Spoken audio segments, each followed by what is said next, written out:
রথযাত্রার স্পেশাল খাস্তা রসালো গজা এবার দোকান থেকে না কিনে খেয়ে ঘরেই খুব সহজেই তৈরি করুন 2-1টা উপকরণ দিয়ে, আর বানিয়ে রেখে 2-4 দিন ধরে খেতে পারবেন। আর বানানো যেমন সহজ, খেতেও দারুণ লাগে। নমস্কার বন্ধুরা, প্রতিমা কিচেন ভিলেজ ফুডের নতুন ভিডিওতে সকলকে স্বাগত জানিয়ে আজকে রেসিপিটা শুরু করছি। আর আজকে আমি আপনাদের সঙ্গে শেয়ার করব দোকানের মতন খাস্তা রসালো গজা তৈরি করে দেখাবো। আর সামনে রথযাত্রা আসছে, তো দোকানটাকে না কিনে খেয়ে ঘরেই খুব সহজেই তৈরি করে নিতে পারবেন। আর বানানো যেরকম সহজ, খেতেও দারুণ লাগে। আর বানিয়ে রেখে 2-4 দিন রেখেও খেতে পারবেন। তো চলুন সহজভাবে বানিয়ে দেখাবো। তো কিভাবে বানাচ্ছি বন্ধুরা, স্কিপ না করে পুরো ভিডিওটা দেখবেন। আশা করি আজকে রেসিপি দেখতে আপনাদেরকে ভীষণ ভালো লাগবে। আর যে সকল বন্ধুরা এখন পর্যন্ত চ্যানেলে নতুন হয়ে থাকলে প্লিজ চ্যানেলটিকে সাবস্ক্রাইব করে আমার পাশে থাকবেন। আর যারা যারা ফেসবুক পেজটাকে দেখছেন তারা পেজটাকে আমার ফলো করে পাশে থাকবেন। তাহলে বন্ধুরা রেসিপিটা বানানো শুরু করি। গজা বানাবার জন্য এই বাটি মেপে নিয়ে নেব 2 বাটি ময়দা। আপনারা যে যেরকম বানাবেন সে পরিমাণ মতো নিয়ে নেবেন, কম বেশি। আর সামান্য একটু দিয়ে দিব লবণ। ময়ামের জন্য নিয়েছি 4 চামচ ঘি। যারা ঘি খেতে পছন্দ করে না তারা সাদা তেল দিয়েও ময়ামটা করে নিতে পারেন। আর ঘি দিয়ে করতে গেলে গজার টেস্টটা খুব সুন্দর আসবে আর খেতেও ভালো লাগবে। এবার হাত দিয়ে খুব ভালো করে ময়ামটা করে নেব। আর এইভাবে করে একটু ঘুষে ঘুষে সময় নিয়ে ময়ামটা করে নিতে হবে, এতে কিন্তু খেতে বেশি ভালো লাগবে গজাগুলো। তো দেখুন ঘিটা দিয়ে খুব ভালো করে ময়াম করে নিয়েছি। এবার দিয়ে দেবো 1/2 চামচ বেকিং পাউডার। আর সামান্য একটু দিয়ে দেবো খাবার সোডা। দেখুন খুব বেশি না, সামান্য দিচ্ছি। এবার হাত দিয়ে ভালো করে মেখে নেব। তো দেখুন হাত দিয়ে ভালো করে মেখে নিয়েছি। আর ময়ামটা করেছি এইভাবে করে মুঠো করবেন, দেখুন মুঠোর মধ্যে চলে আসছে। ঠিক এইভাবে করে ময়ামটা করে নিতে হবে। এবার অল্প অল্প জল দিয়ে মেখে ডোটা রেডি করে নেব। তবে খুব বেশি কিন্তু নরম করানো যাবে না, একটু টাইট করে মেখে নিতে হবে। তাই একবারে জলটা দিয়ে মাখতে যাবেন না, অল্প অল্প জলটা দিয়ে মেখে নিতে হবে।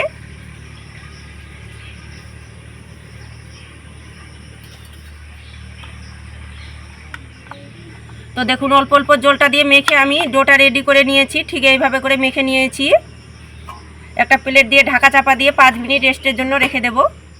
তো এবার আমি গজার জন্য সেরাটা তৈরি করে নেব। তার জন্য উনুন ধরিয়ে কড়াই বসিয়ে দিয়েছি। সেরার জন্য নিয়েছি 1 বাটি চিনি, 2টো এলাচ নিয়েছি, এলাচের মুখগুলো একটু ফাটিয়ে নিয়েছি। আর 1 বাটি মাপ করে দিয়ে দেবো 1 বাটি জল। এবার চিনি জলটা নাড়াচাড়া করে সেরাটা তৈরি করে নেব। তো চিনি জলটা নাড়াচাড়া করে আমি ঘন চিটচিটে সেরাটা তৈরি করে নিয়েছি। আর একটু ঘন চিটচিটে সেরাটা তৈরি করে নিতে হবে গজার জন্য। তো সেরাটা হয়ে গেছে, এবার নামিয়ে নেব।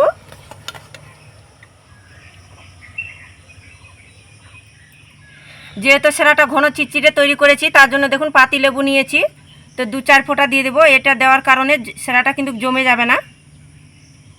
তো দেখুন দিয়ে দিলাম। এবার একটা থালা দিয়ে ঢাকা চাপা দিয়ে রেখে দেবো। আর এদিকে ডোটা 5 মিনিট রেস্টে রাখানো হয়ে গেছে। এবার গজাগুলো তৈরি করে নেব। এবার ঢাকনাটা তুলে নেব। ডোটাকে একটু হাত দিয়ে এইভাবে করে মথে নেব।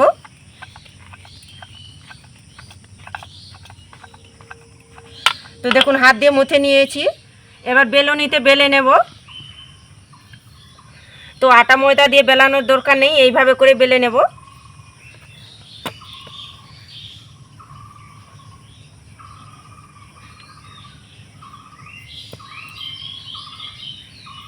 তো দেখুন বেলে নিয়েছি।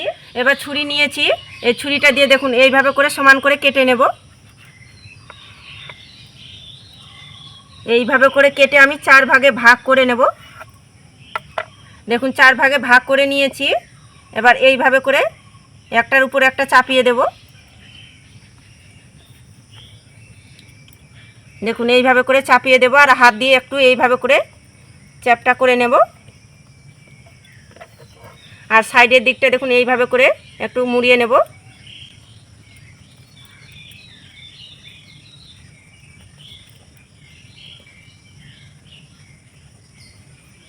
তো দেখুন মুড়িয়ে নিয়েছি। আবারও এটা বেলনিতে বেলে নেব। এইভাবে করে করতে গেলে গজার কিন্তু খুব সুন্দর একটা লেয়ারও আসবে। তো দেখুন আবারও বেলে নিয়েছি। আবারও একইভাবে করে কেটে নেব। এইভাবে করে আমি 4 বার তৈরি করে নেব।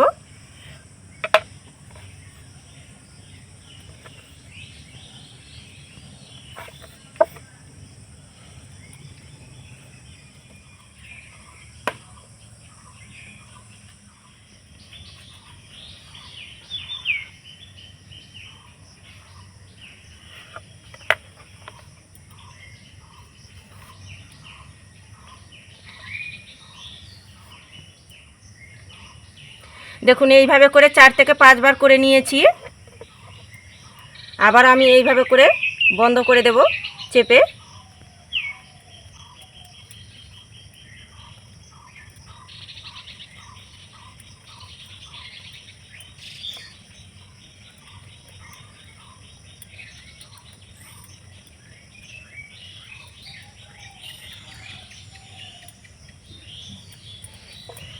দেখুন আমি বন্ধ করে দিয়েছি। এটাকে গোল করে নেব এইভাবে করে হাত দিয়ে।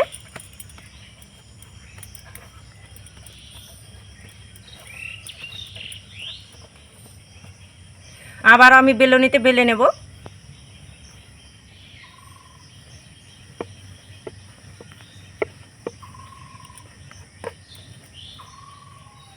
তো দেখুন এইভাবে করে আমি একটু মোটা করে বেলে নিয়েছি। দেখুন এইভাবে করে মোটা করে বেলেছি, আর দেখে তো নিশ্চয়ই বুঝতে পারছেন। এবার ছুরি দিয়ে পিস পিস করে কেটে নেব।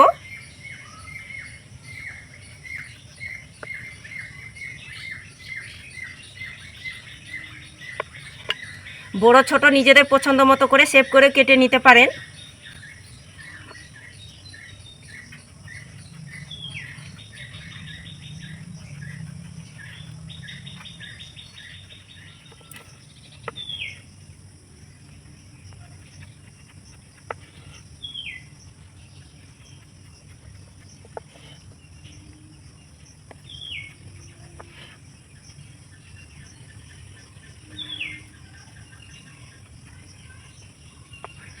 তো দেখুন পিস পিস করে কেটে নিয়েছি। আর দেখুন লেয়ারগুলো কত সুন্দরভাবে বোঝানো যাচ্ছে গোজার। দেখুন এখন থেকে এই দেখুন কি দারুণ দেখতে লাগছে। গোজাগুলো ভাজার জন্য কড়াইয়ের মধ্যে সাদা তেল গরম করে নিয়েছি, আর তেলটাকে হালকা গরম করে নিতে হবে। এবার ভেজে নেব। এবার একে একে তেলের মধ্যে ছেড়ে দেব। আর দেখুন তেলটা একদম হালকা গরম করেছি, অতিরিক্ত তেল গরমের মধ্যে দিতে যাবেন না, তাড়াতাড়ি কালার চলে আসবে আর ভিতরে কাঁচাও থেকে যাবে। আর লেয়ারগুলো কিন্তু বোঝানো যাবে না তখন গজার।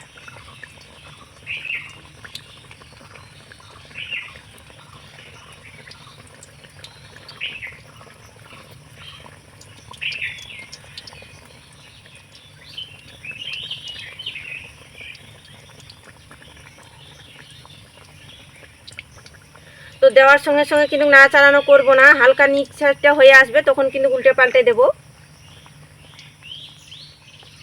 দেখুন হালকা নিচ সাইডটা হয়ে এসেছে, এরপর যা উল্টে পাল্টে দেব। আর হালকা আছে ভেজে নিতে হবে, তাহলে গোজাগুলো খেতে বেশি ভালো লাগবে।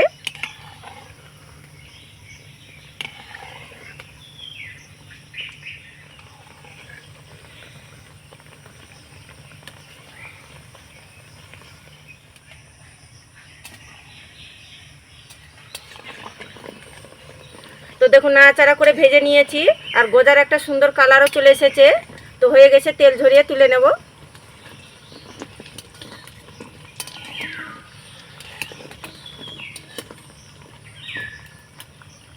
আর দেখতেও দেখুন কি দারুণ লাগছে। গরম থাকা অবস্থায় আমি সেরার মধ্যে দিয়ে দেব। আর এইভাবে করে একটু উল্টে পাল্টে দেব, তাহলে খুব সুন্দরভাবে কিন্তু রসটা ঢুকবে। সবগুলো ভেজে আমি সেরার মধ্যে নাড়াচাড়া করে নিয়েছি, আর কত সুন্দরভাবে রসালো হয়েছে, আর রসটা ঢুকে গেছে।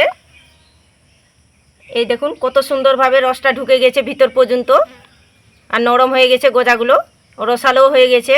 তো একটা প্লেটের মধ্যে তুলে নেব। গোজাগুলো আমি প্লেটের মধ্যে সুন্দর করে সাজিয়ে নিয়েছি, আর দেখুন সাজার পরে কতটা দারুণ আর লোভনীয় লাগছে।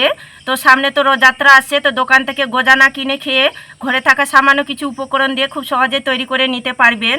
আর এতটা খেতে দারুণ লাগে কি বাড়ির বাচ্চা থেকে বড় সকলে খেতে দারুণ পছন্দ করবে। আর একবার নয়, দেখবেন বারবার বানিয়ে খাওয়ার ইচ্ছে করবে।